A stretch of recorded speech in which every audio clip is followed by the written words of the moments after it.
Welcome to Newsmakers by the Epoch Times and NTD. I'm your host, Tiffany Meyer. We begin by zooming in on the FTX scandal. Disgraced founder Sam Bankman-Fried is set to spend Christmas in jail, staying there till next February. That's after a judge denied his $250,000 bail request. The judge citing a heightened flight risk, quote, because of the former billionaire's access to financial resources. But before we get ahead of ourselves, let's take a moment to cover some updates because there's been a lot. Earlier this week, SBF said he did not think he would be arrested. Hours later, he was arrested while still in the Bahamas. Guess he did not have a crystal ball.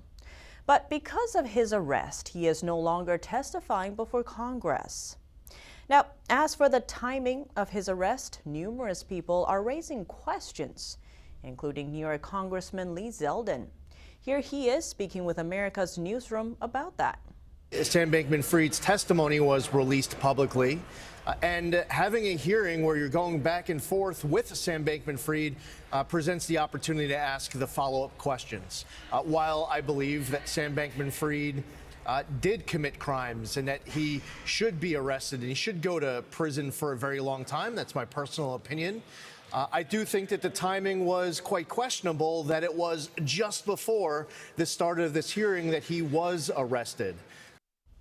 Questions remain. Now, as for the charges themselves, those run the gamut, including wire fraud, as well as conspiracies to commit wire fraud, commodities fraud, securities fraud, money laundering, and fraud against the United States. If convicted of all of the 8 charges, SBF faces up to 115 years in jail. Separately, the SEC, or Securities and Exchange Commission, is accusing him of building a crypto house of cards and defrauding investors. U.S. Attorney Damian Williams confirming the arrest was based on a sealed indictment filed by the Southern District of New York. So how does the FTX crypto collapse compare to other scandals? Here's U.S. Attorney Williams. So hard to compare these things, but I think it's fair to say that by anyone's lights, this is one of the biggest financial frauds in American history. Well, there you have it, one of the biggest financial frauds in American history. On top of that, some members of Congress who accepted donations from FTX are now returning the money. SBF reportedly donated $40 million to candidates competing in the midterm elections. So what does all of this mean for the crypto world? And what about those who worked under SBF? To get a better idea of what all of this means, I sat down with Epoch Times reporter and film producer and former investment banker Kevin Stocklin, who just got back from a trip from the Bahamas. He was there to find out more info on SBF. And Kevin, speaking of his arrest in the Bahamas, you traveled there recently. What did you discover while you were on the ground there? You know, it's so we went to some of the compound. It's called Albany, where they lived, and they had apparently a $30 million condo there. It is a very, very wealthy gated community with security guards. This is a place where celebrities hang out. There's a marina where you can park your yacht. And then their offices were just a very short drive from there, also behind security guards and a gate. And my sense is that they kind of kept to themselves in the western part of the island, which is really the wealthy sector, and stayed mostly away from the eastern part, which is where a lot of the locals live and tends to be kind of a poorer section. But speaking with the local employees, so they did hire a number of employees locally, and they're very torn about Sam. On the one hand, they said, you know, while they were working there, they felt that it was a legitimate company and he was a nice person to work for. They were well paid. They had great benefits. They talk about giving away Christmas gifts to children at Christmas time and all the donations to charity, etc. On the other hand, you know, they feel that their reputations are very much tarnished right now. They're having a very hard time finding jobs. And when I asked them, well, did you have any idea what was going on? They said, you know, they really didn't. They felt that they were working for a legitimate company and building, you know, a business for the future. One of the employees said to me, if Sequoia Capital and BlackRock, who had looked at their finances, gone through all of their balance sheets before investing in this company, if they didn't know, how are we supposed to know? And Kevin, zooming in on when you were in the Bahamas, in one of your articles, you noted that an ex-FTX employee described Sam Bankman-Fried as on the spectrum. So can you tell us exactly what this description means? Yeah, so the employees are telling stories about him doing 6 things at the same time. He would have 6 computer screens up. He'd be doing trades. He'd be monitoring positions. He'd be doing conference calls, video calls. He'd be playing his video games all at the same time. So they said that they would just watch him doing all these things at once. And socially, kept to himself, fairly introverted and all that sort of stuff. But as far as the company itself, one of the employees kind of mentioned that he had a very calculating mind, and he would think in terms of EV, enterprise value, and risk return, and all of this stuff, and this is kind of what led him down this path to the alleged fraud and criminal activity, because he would have a very calculating mind, but there's lines that you cannot cross. And Kevin, it seems one revelation that's come up is that this company was using QuickBooks for their accounting. So why is this causing such a stir? What's significant about this? That I can't really speak to. It was interesting that the gentleman, John Ray, who's really in charge of working out, he's the new CEO of the company, he's in charge of working out the assets. He said these books were just such a mess that they are not even sure who had accounts, where the money went. There wasn't necessarily a record of that. In addition to that, he said it's not even 100% clear who the employees even were because there weren't reliable human resource records. So trying to weed through this and figure out where the money went, I think is going to take a very long time. And Kevin, speaking of the crypto economy and crypto world, it seems that's been quite the fad lately. A lot of people are investing there. How do you see this FTX scandal affecting that, or will it affect it?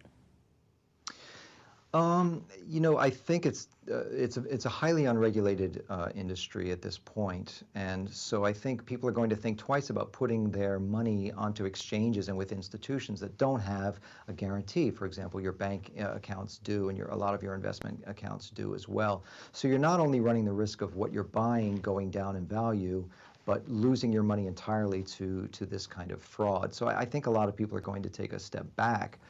On the other hand, a lot of the reason that people move into things like crypto in the first place is that the Fed has kept interest rates so low, and the spending of the Biden administration, they've spent about $4 trillion, has really devalued our currency. A dollar is supposed to be a store of value. That's where we save for retirement and college and to buy a house.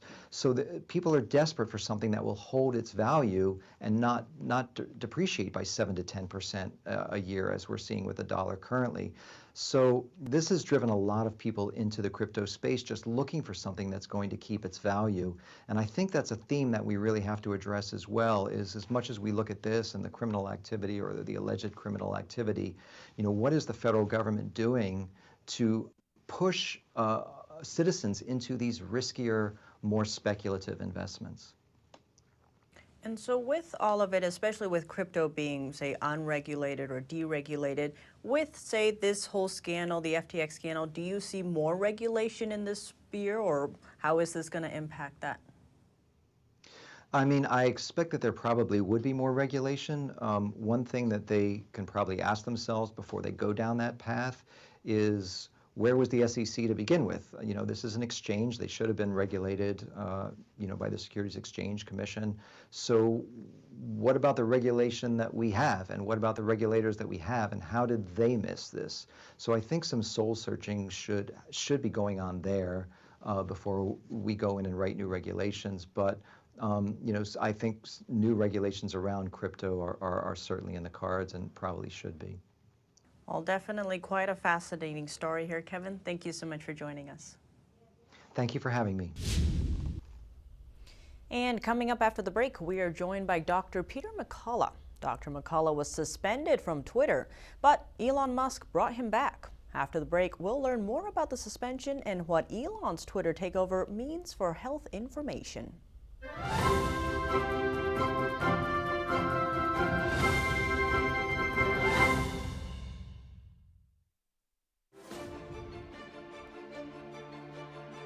Everything that's reported on television isn't always true, but it should be. NTD, the power of truth.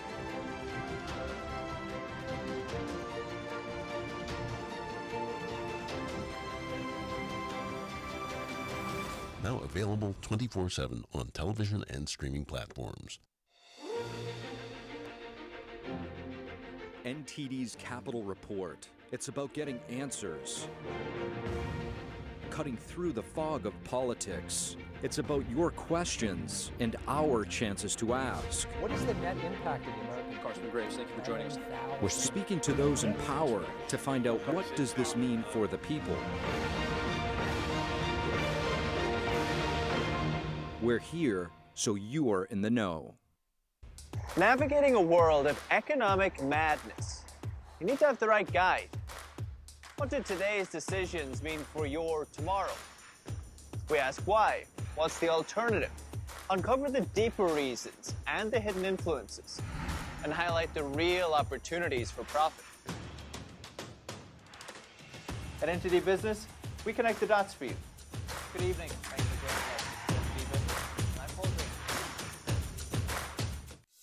At The Nation Speaks, we don't just scratch the surface. We want to go wide and deep.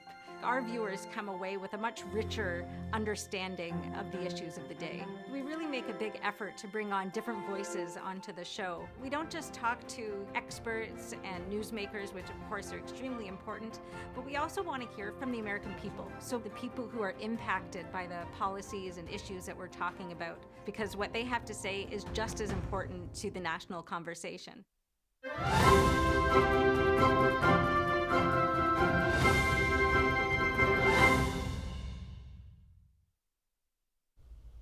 Welcome back to Newsmakers. Twitter's new owner, Elon Musk, is all about free speech, and he's making good on his promise to allow opposing views on the site.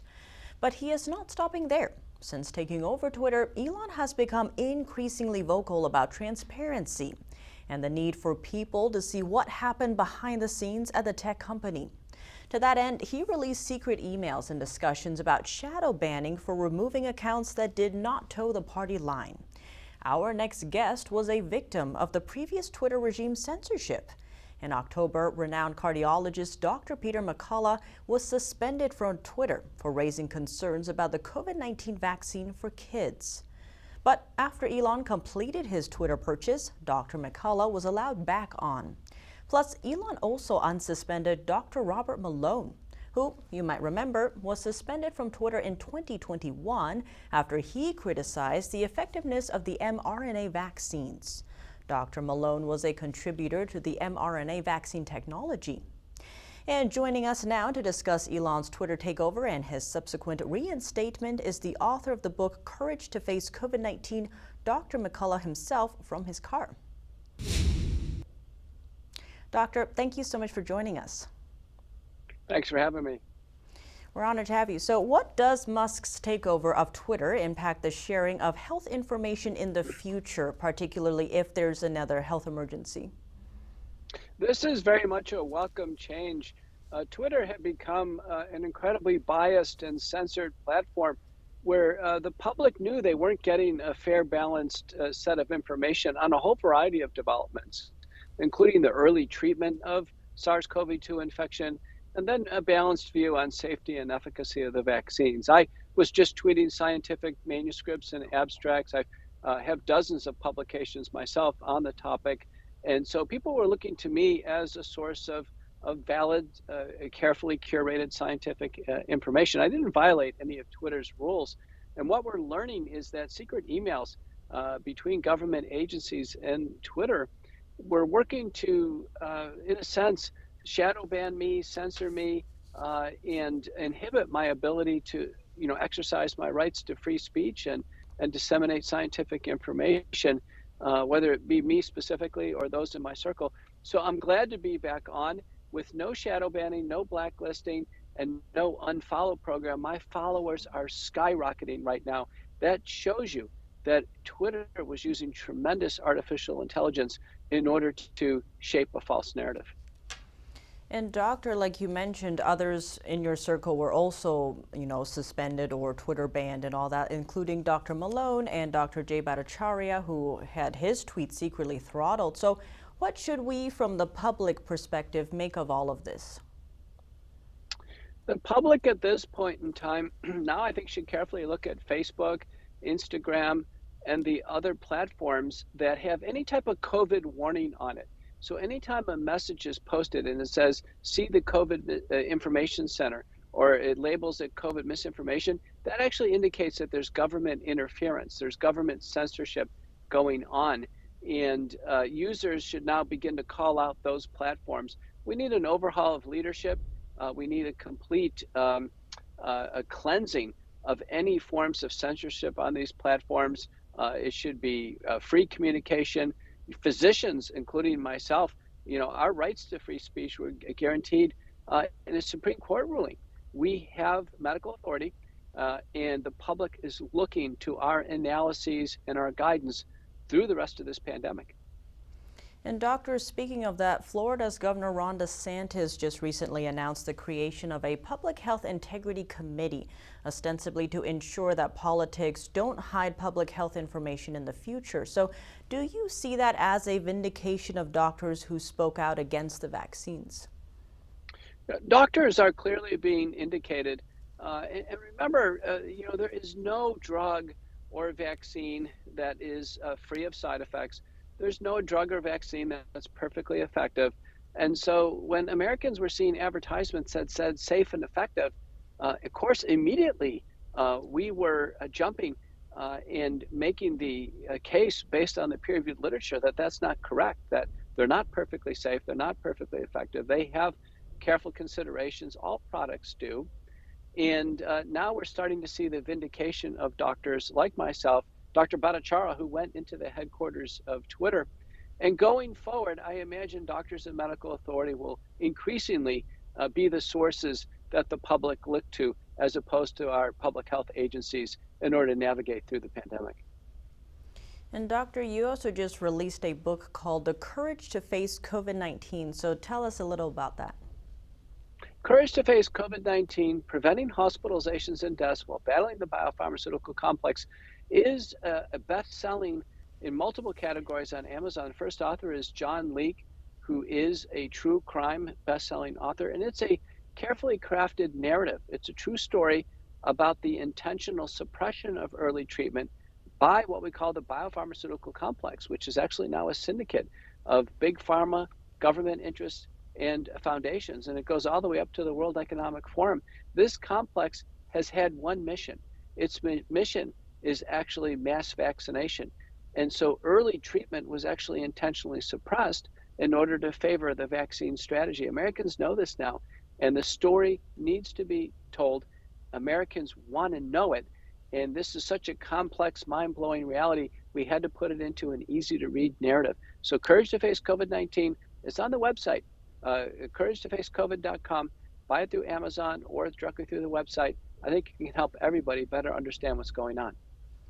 And doctor, it seems with more and more information coming out, some are now calling for a COVID amnesty, like, oh, we didn't know better and stuff. But going forward, what would your advice be in terms of how the country can really heal going forward? Emily Oster, who's a faculty at the Department of Economics at Brown University, published this, that we should jump to amnesty. Well, we have to go through a series of steps. The first one is acknowledgement of wrongdoing or malfeasance by our government authorities. One of the big mistakes they made is they didn't listen to people like me, Dr. Bhattacharya, others in authority in our fields in order to give America the correct guidance.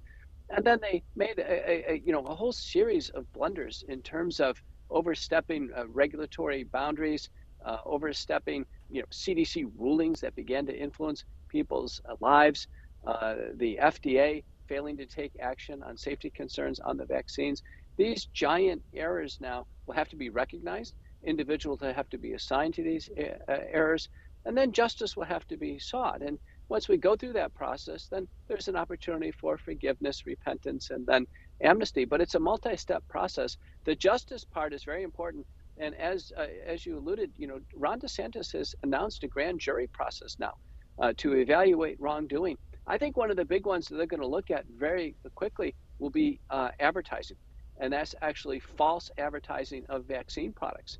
Remember, all products that are advertised are subject to the Lanham Act, the Truth in Advertising Act, and the U.S. Drug and Cosmetic Act. They all say that there has to be fair balance. The risks and the benefits have to be presented in the same commercial, and we haven't seen that for the COVID-19 vaccines. They're simply said to be safe and effective and people should take them, and everybody knows that violates the advertising laws. Well, Doctor, we definitely need voices like yours and others. Thank you so much. Thank you. And coming up after the break, we are joined by former Congressman Devin Nunes. Devin is now leading President Trump's Truth Social, and he is here to discuss what we are learning from the Twitter files. You don't want to miss it.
Welcome back to Newsmakers. Another day, another revelation. Elon Musk is making good on his promise to bring transparency to Twitter and has released the Twitter files. And thanks to those releases, we've learned that shadow banning is a real thing. And the coordinated Twitter suspension of President Trump, even though he did not violate Twitter's rules, also true.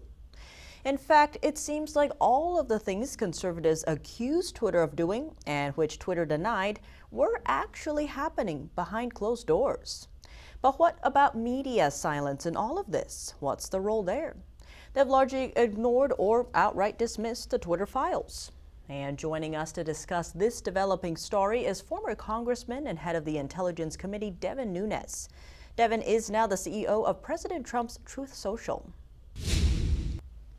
Devin, thanks for joining us. Great to see you again. Always a pleasure. Great to be with you. Let's start with the Twitter files. They seem to contain some pretty explosive revelations of government coercion and coordinated censorship. What's the most important thing we've learned from these drops? Well, probably there's so much and where to begin, but I think probably the most important issue is that we all knew, as you said in your opening, that shadow banning was occurring. We had plenty of circumstantial evidence, and in fact, I was one of the first people that we actually caught shadow banning, where some of the news media outlets actually called Twitter out on it. They denied it at the time. Later, Dorsey denied it before Congress at the time. But all of that we knew. Now, it was probably much bigger than any of us imagined, and I thought it was pretty bad. But I think this is the most important point. and that is that the coordination that the Department of Justice and the FBI clearly had with Twitter, and I don't think it stops there. I don't believe they were only doing this with Twitter. It seems like they were either running informants or had paid informants or volunteers where they were actively sending information on behalf of the government on who to look into, who to ban, and that sort of thing. And then look, I think the bigger issue here is Twitter's one thing, but what about Facebook? What about Instagram? There's plenty of others that I'm sure are shadow banning Americans, which is why Truth Social exists. And Devin, speaking of who to ban, the biggest name probably is President Trump, and you work for President Trump. So with these Twitter files coming out, what's his take? Has he said anything to you about them? Yeah, I mean, look, we've talked extensively about it just in the last few days, but also I think he's been pretty clear since the beginning of kind of the whole Twitter mania, where Elon Musk went and was first talking about buying Twitter, then he bought Twitter, and now he's making changes. President Trump and myself, the goal of Truth Social, working closely with Rumble, is to develop a whole new ecosystem for people to have safety so that they're not, under the control of these oligarchs. So we've been very supportive of Elon Musk. The president's been very supportive, and I think the president is rightfully so. I think he's put on Truth Social quite a few comments that he's glad that Elon bought the company. He's glad that he's exposing this. And I think what we really need from Elon Musk and Twitter at this point is just release all the files. Don't just have selective journalists look at it. Release all the files so everyone can begin to evaluate them. And you never know what you're going to find. Likely we're going to be able to find the public, the general public and Congress will find more as there's more eyeballs looking on this information that Elon Musk should just release in total. And I think that's what Jack Dorsey, the former CEO of Twitter, has called for also. And Devin, speaking of these Twitter drops in, it seems the legacy media hasn't been covering it much. So why do you think that is? Why the silence? Surprise, surprise, surprise. I mean, look, there's an interesting cat and mouse game going on here, because the left and the media are beside themselves that Elon Musk, who's not a Republican, but is the richest man in the world, has essentially said, look, you guys are crazy. What you've been doing is crazy, and I'm calling you out on it. So there's this strange cat and mouse game where he's sitting on what seems to be a treasure trove of really damaging information to not only the fake news media, but also to probably many areas within the United States government. As we mentioned, we talked about the FBI and Department of Justice, but it appears like he's hinted that he has some information on Fauci. So I think we're just all kind of sitting back and watching this cat and mouse game play out, where you've got one of the world's oligarchs has decided to say, look, if Bezos can buy the Washington Post, I can buy Twitter. And in the process of that, Musk is saying things that, quite frankly, make him sound slightly center-right. And I think that's kind of a welcome sign from a lot of Republicans. And of course, President Trump and myself are just happy, because the goal of our company is to open up the internet. And if we can find another oligarch to buy Facebook and Instagram, it would probably be far better than the people that are running it now. Well, Devin, I guess time will tell on those points, but great having you with us. Always a pleasure to be with you guys. And coming up after the break, we are joined by Congressman Tim Walberg. He serves on the House Energy and Commerce Committee, and he is here to discuss clean energy and the latest breakthroughs. Are we close to a fusion future? We'll find out.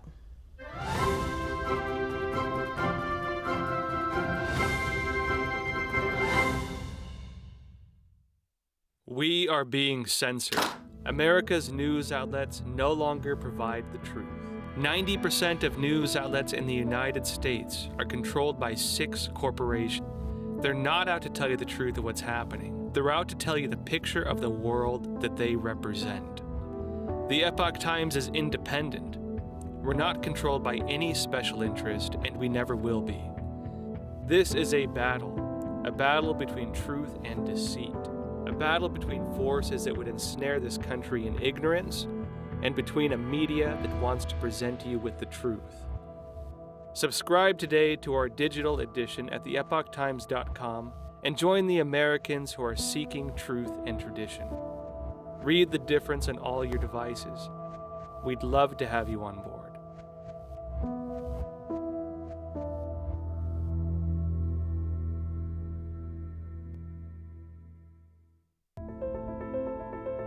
Good evening. Thanks for joining us. There's reporting that can be trusted. There are programs that can inspire every generation. There is a television network worth watching and sharing.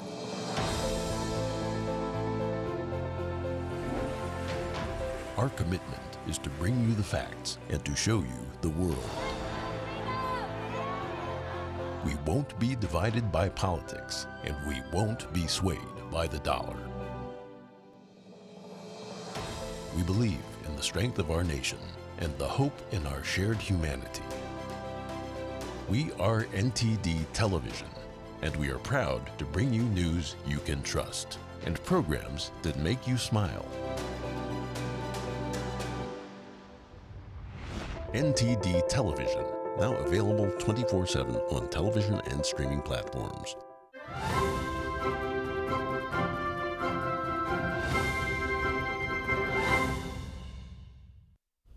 Welcome back. Solar, wind, nuclear. The developed world is rushing headfirst into a clean energy sector. But there's a lot of questions in terms of this. What does clean energy mean? What happens with solar energy when the sun sets? What about wind energy when the wind stops blowing? It seems there are more questions than answers, and recently a breakthrough in fusion. Is the future fusion? Guess time will tell. And joining us to help shed light on all of this is Congressman Tim Walberg. He's on the Energy Committee, and he's going to shed some light on all of this. Congressman, thank you so much for joining us. Great to have you. Well, good evening. Good to be with you. So it seems there's a lot of terms floating around right now. Green energy, clean energy. To begin, what is clean energy? How do you define that? Well, it's defined in many ways, but basically the definition is that it doesn't cause greenhouse gas emissions. It doesn't increase CO2 in the atmosphere. That sometimes can be a factor that leaves out the ability to provide energy in the way that we need to provide energy. We certainly want to be as clean as possible, and America has established the pattern. The next 12 countries combined attempting to bring about clean energy and clean up their environment don't equal to what the United States has done. So we need to be proud about that, but we're good stewards. We need to keep finding better ways, and that comes through innovation. And Congressman, why is there this sudden push into clean energy when it's sometimes maybe not able to give us that energy that we need? Well, I think it's a push that's come for quite some time. The whole clean energy, climate change issue has become almost a religion. And I just came back from Egypt at COP27. And what I heard there was a lot of people that were interested in making sure we have a clean environment. We electrify, we go to EV and all of the rest, but I also talked to a lot of people who, in order to do that, are moving backwards. They're not expanding on the opportunity for their kids, their grandkids, their great-grandkids for the future. We believe, those of us who believe that we ought to be good stewards, but also use the resources, that we can do both. And if we do it by pursuing innovation as opposed to mandates from government, that seems to work best. And this most recent factor here with the fusion that was able for the first time to produce more energy than it took to produce the fusion energy, even though it was very, very small, yet that is a game changer. But it's going to take a while. And that's where government did these studies and tests, but ultimately now it needs to move to the private sector to make sure it works in the real world. And if it does, it'll be a lot better than some of the things they're putting on the table already. And with fusion energy, what other breakthroughs are you seeing in terms of energy? Well, that would be one of those. But I think even using fossil fuels, we still have an abundance of clean natural gas. If the rest of the world used natural gas like we did, China would be clean, India would be clean, and other developing nations would be cleaning up their environment. We could do everything that the Green New Deal says that we ought to do, and we wouldn't change our resources, we wouldn't change our air or water one iota. That's a technical term that I use. But that's all to say that why move backwards? Let's continue to innovate. And sometimes it goes more rapidly, sometimes it goes slow. But in the meantime, let's make sure that the rest of the world moves our direction, and that doesn't happen through mandates. It happens through using the progress that America has achieved. So yeah, fossil fuels ought to be still continued use. When we actually look what it would cost in the environment to go to electric vehicles and the lithium that's needed, other materials that are needed, we're not saving anything. In fact, we may be polluting more. So when you look at this hydrogen that's used to start the fusion process, which has no nuclear waste that goes with it, that's a good thing, but it's going to take a while. And so let's use what we have, all of the above energy plan, which could include wind and solar where appropriate. And it's great to see now that Deb Haaland, the Department of Interior, is saying that we're going to open up some federal lands for solar. Well, let's open up federal lands for all of the resources. And I think we can not only keep our objective in moving forward and cleaning the environment, but we can also progress for ourselves and the rest of the world. Well, Congressman, I know you need to go vote, so thank you so much for your time. Good to be with you. And coming up after the break, we are joined by economist Vance Jin, who's here to discuss the Federal Reserve, interest rates, and the economy. Are we headed to an economic collapse? Find out after the break.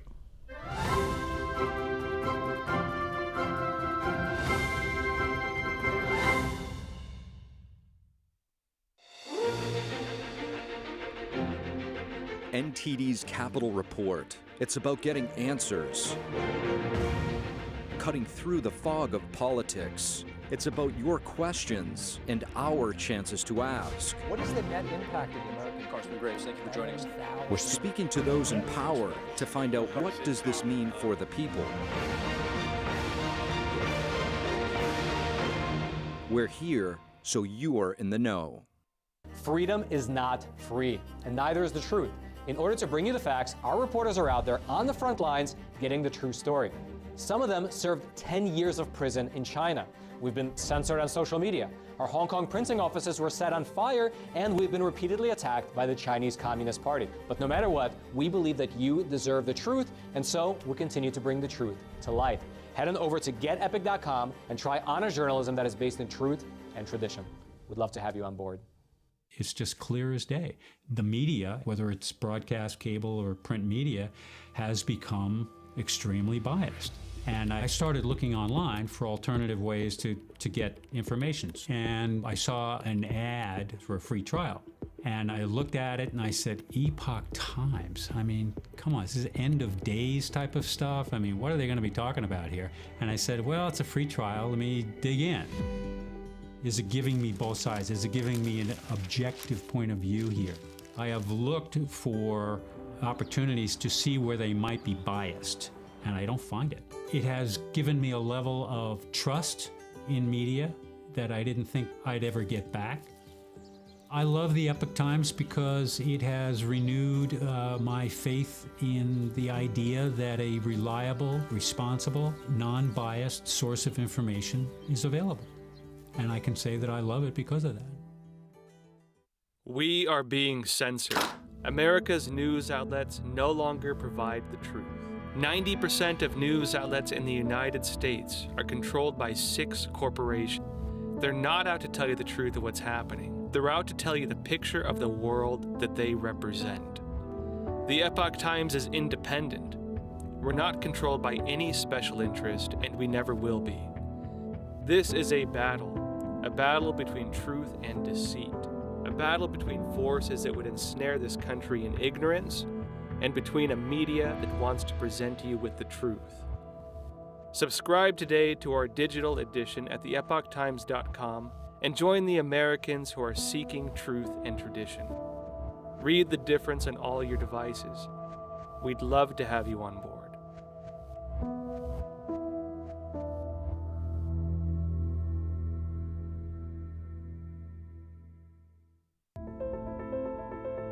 Good evening. Thanks for joining us. There's reporting that can be trusted. There are programs that can inspire every generation. there is a television network worth watching and sharing.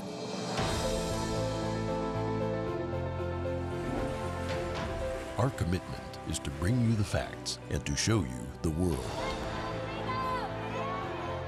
We won't be divided by politics, and we won't be swayed by the dollar. We believe in the strength of our nation and the hope in our shared humanity. We are NTD Television, and we are proud to bring you news you can trust and programs that make you smile. NTD Television, now available 24/7 on television and streaming platforms.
Welcome back. The battle against inflation is in full swing. As of today, the Federal Reserve raised interest rates yet again.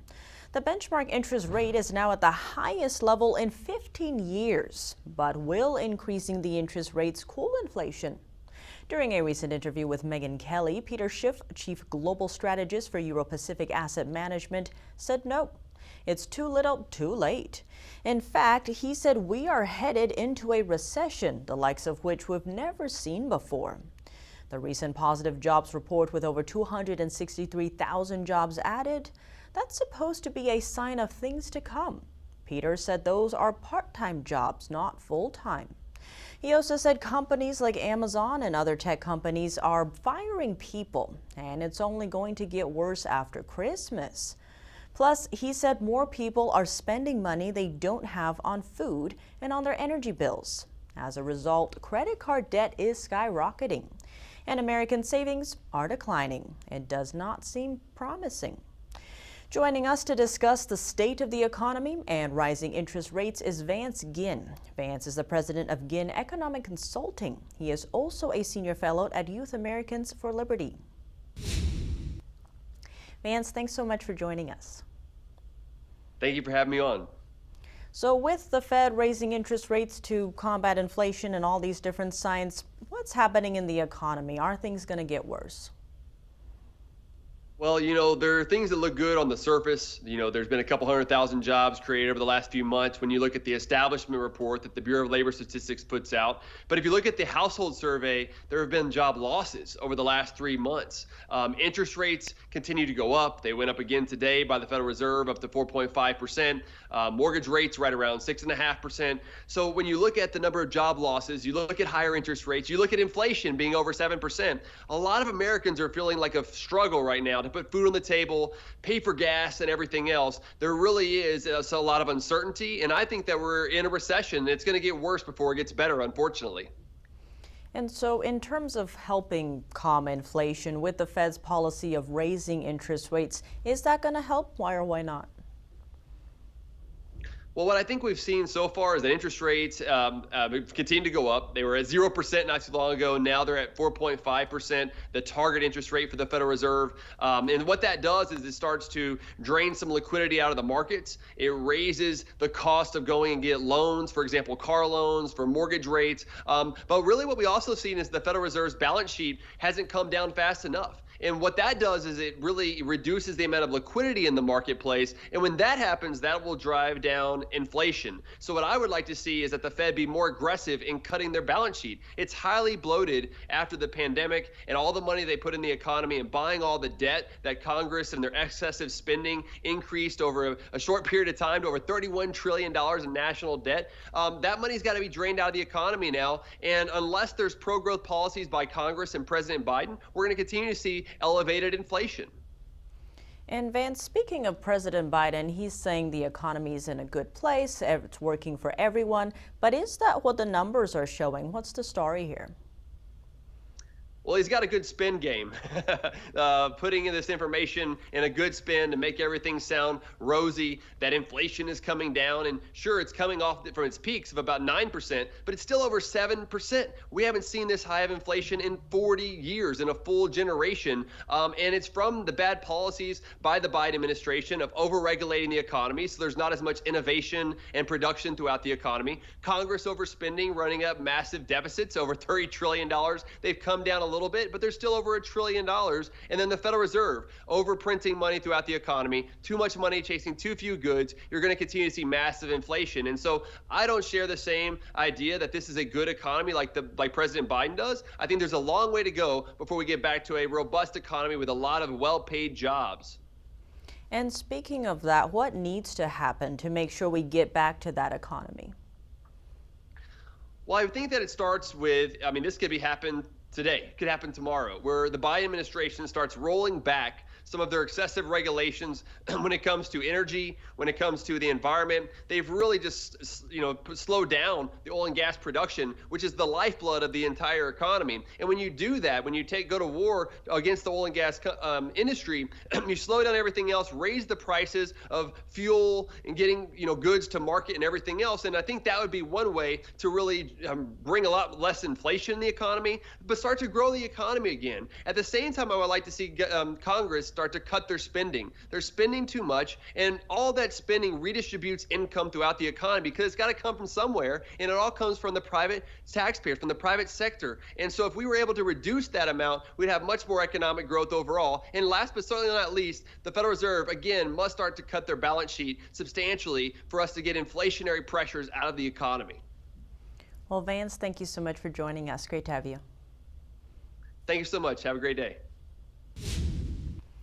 And we're going to head to a break right now, but then we'll be hearing from Barrington Martin II, the host of the Barrington Report. We'll dig into why a high school is removing a successful black conservative from its name, what it means about meritocracy and education, and where to go from here.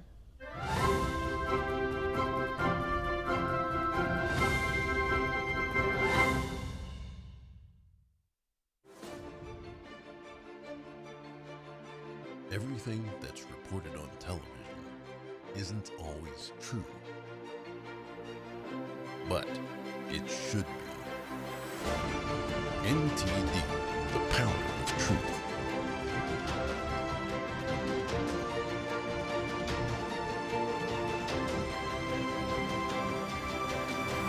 Now available 24/7 on television and streaming platforms.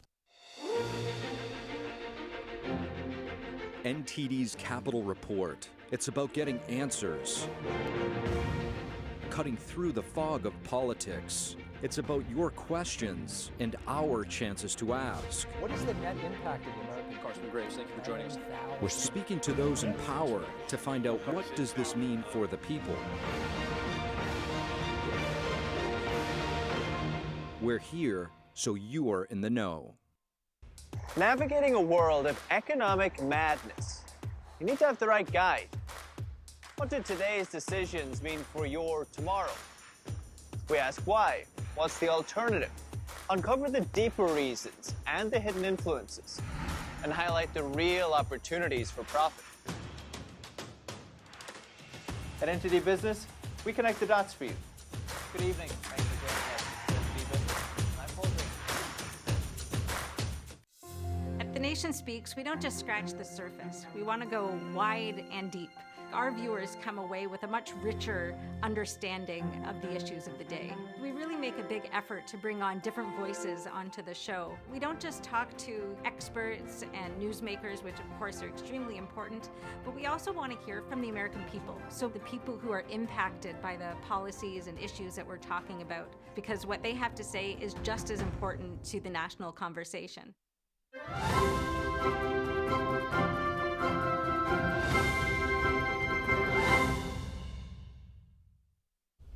Welcome back to Newsmakers. American schools are failing, with test scores for reading and math both going down. But one school seems to have the solution. It's renaming it. That's right, the Benjamin Carson High School of Science and Medicine is getting a new brand. The school's namesake, Ben Carson, is a pediatric neurosurgeon who served in the Trump administration. He also ran for president as a Republican. Carson replied to the renaming in an interview with Fox News. He said that this shows political ideology trumps the whole purpose of educational institution. So what is political ideology and what is at play here? And what is the purpose of an education institution? And joining us to discuss, we have Barrington Martin II. He's the host of the Barrington Report and a former Democratic congressional candidate for Georgia. Barrington, thank you so much for joining us. Great to have you. Glad to be here. Thank you. So first, could you kind of put the news into context for us? How does this fit in with national trends in education? Well, I think ultimately it fits in beyond national trends in education, but just where our society is going. I mean, the Detroit School Board is showing you just how bad it's gotten to where people are now more so focused on ideology and more so focused on feelings than facts. So what are the facts?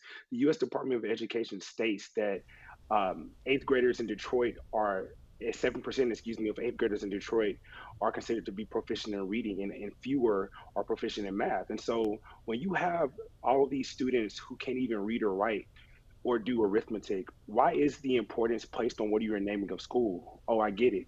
A black man, a successful black man who was worked on Trump's administration, who was also a Republican, goes against the dynamic of ideology in society and what's expected of black people and black men specifically. And Barrington, what do you see as the solution for education in America? Parenting. Well, when we go back, family. Family will always be the solution, and parenting specifically. What we're seeing now in our society is a total degradation of the family unit to where a big government looks to be the father, looks to be the mother in all of our homes, and that cannot be the case. When our nation was at its strongest was when family was at its best. And I think that in order for us to correct and rectify all the issues that's going on in our nation currently, we have to make the family stronger. And that means we have to subsidize positive behaviors instead of subsidizing negative behaviors. And Barrington, pivoting here to the issue of race, when successful black people aren't held up as role models because they are conservative, how does this affect the black community? I think it affects the black community in a way because we have been looked at as a monolith for as long as I can remember. And I think that it's often been this notion that when you're a black person, you're successful in society, that you have to do your best to carry the burdens of the black community as a whole and do the necessary things needed to make or give back to the black community when no other community within our country, race-wise, actually does this.